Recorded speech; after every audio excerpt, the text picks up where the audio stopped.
की ठीक है क्या तो ये है कौन के की दैला तो का कप कर बाचो तबे हां टप में भूल के देखो काल गई की गई नान छी बिया भरल छी सब बिया धर गई छुछे पड़ल छी गई चुप गए हमरा पल्ला तो है को या के दिया गई मोट की पहन गोप हम औलाद है या चुप गए पत्नी पापर चूरा अते पत्नी का नहिरा करते दूरा गए मटकी कहे की गई बैठे छी बोरा पर आ मान जाए जवान का छोरा पर गई तोरा बुढ़वा में देखा दे भैया कल के गई हम सिमरी हमर पिया सिमरी गई हम सिमरी हमर पिया सिमरी आ दुर्गी पति के धिया पुता बनरा बनरी एक बात कहिया कि तेरे से नंगे बेटी चले बुझली बापे गए दीपनेस दिल गई और बहन और क्या अपना सबसे ठीक है बात लेट भले बहन कि जल्दी चला कि शिवा के मंदिर में जाकर के पूजा करें बहन जल्दी चला बहन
एक बार जयकार लगा दियो और चलिए नाच पर। भगवती की जय। तो यदि गुरु हमारा बानिया यदि दिन करते गोपाल दिन टलती और पालरा यदि ध्यान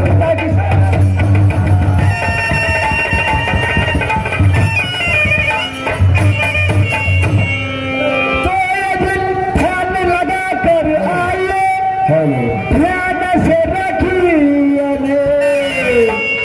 ध्यान लगा कर देखिए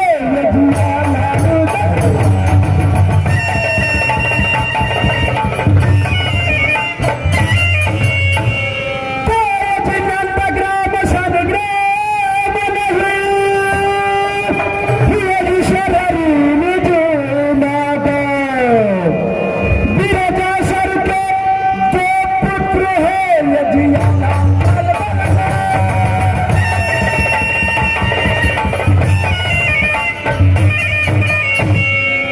तो सज्जनों, आज का खेल हमारे पापा की ओर से रखा गया है। बाबा भटवारा सोना हरान उर्फ सूर्य कुंड की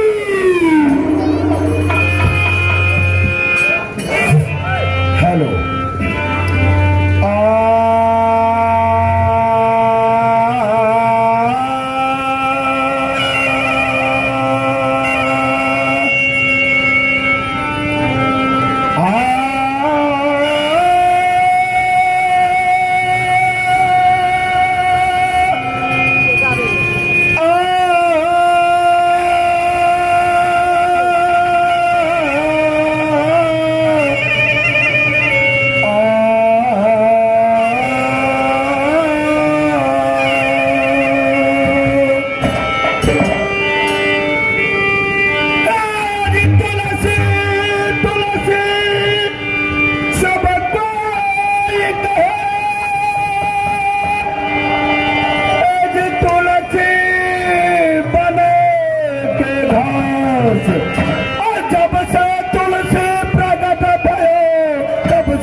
देवी खिलौना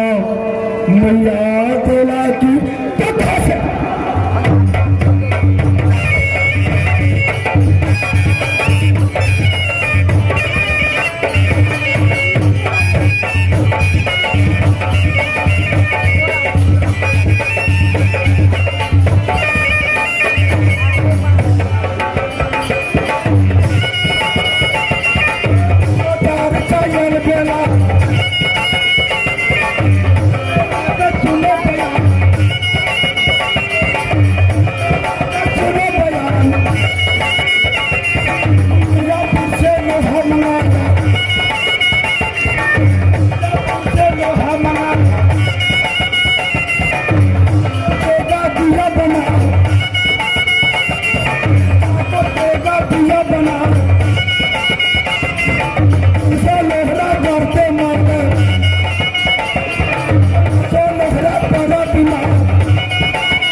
सजन हो